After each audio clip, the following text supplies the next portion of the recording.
nagsimula ako mag-surf, 9 years old. Tinuruan ako ng tito ko. And then ayun, everyday ko siya nang ginagawa. From dawn to dusk. Talagang morning, kahit mainit, hapon, like everyday ginagawa ko siya. Kahit after sa trabaho, yun lagi ginagawa. Nag-introduce sa akin ng surfing ay si Ate Karen. Actually, siya din nagsasaga magturo. Sila Kuya Xiao, yung mga locals dito na very family na ang touring sa akin. Simula pala akong mag-surfing dito. Nung time na muntik na akong malunod sa lugar na to. Meron akong mga friend na naliligo din, napasama lang ako. Mga 2009 ako nag-umpisang mag-surfing hanggang ngayon.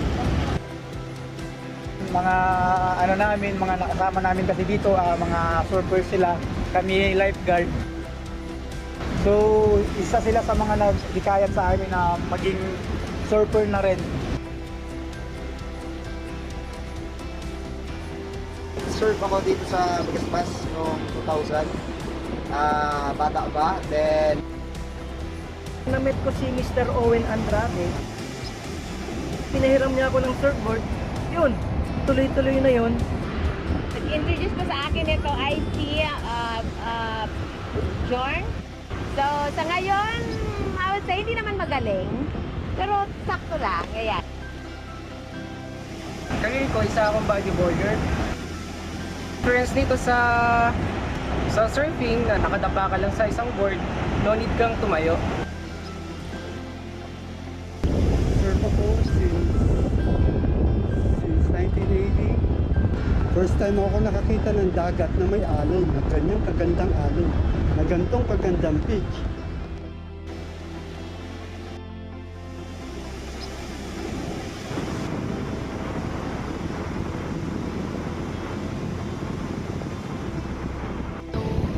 Nakakabigay siya ng positive sa akin, good vibes. I mean, pag medyo stress ka sa bagay trabaho at dito surf, mag-enjoy ka. Maganda rin po sa katawan yung pag-surfing, then parang relax yung stress. Dito ko na lang po sa pagsisurf, dinadaan yung problema ko, tapos nawawala po siya. yung feeling iba, mawawala yung problema mo, yung saya, sobrang saya. Kung alam nila kung gano'ng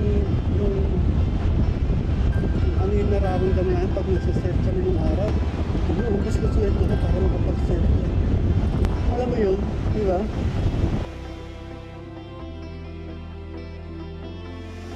Sumasali ako ng nationals. Representing ng Camarines Norte, isang national competition. Hanggang ngayon, competitors. Pag may mga competition lang, usual, training kami. Ngayon, stop muna kasi pandemic, wala muna competition.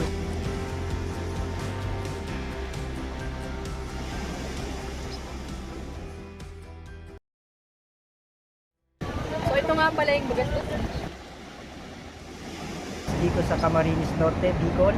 One of the longest surfing spot in the Philippines. Isa po ang Bagaspas sa pinakamagandang magsimula ng surfing dahil po ito isang beach break. So, coast to coast, beach break lang yan. Bottom po niya ay buhangin at napaka-safe po niya kasi medyo friendly yung alon. Masyado malakas ang current. We have lifeguard here. Ito isang lugar na napaka-safe. Dami niyong pwedeng i-surf dito. May swimming area, surf area, skim area. So kahit mag-1,000 kaming surfer dito, hindi kami mag-aaway-away.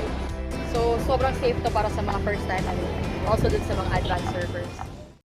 Dito rin po ginanap ang pinakaunang surf competition sa buong Pilipinas noong 1995 bago po magkaroon na maging international ang Siargao. Dito po nagsimula lahat. Dito po inorganize yung asosasyon ng surfer sa buong Pilipinas. Meron din naman po kaming malalaking alon na tulad sa ibang lugar na nagtutug din. ngayon ay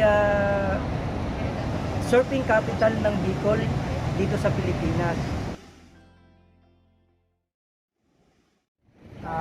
Bilang lifeguard nga po pala, isa po kami dito sa mga nagpapatupad din ng ayusan sa Bagastas Beach.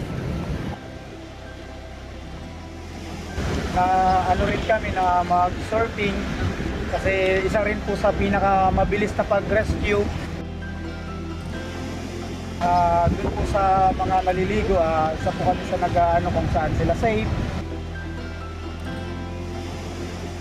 Yung red flag po yun, yung ibig sabihin na bawal po siyang maligo. So yun yung danger zone.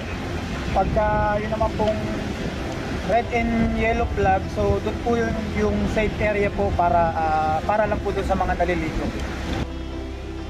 May mga tao pong medyo mahirap umintindi, pero sa trabaho po namin, so kailangan pa rin po namin i-ano sila sa tamang area.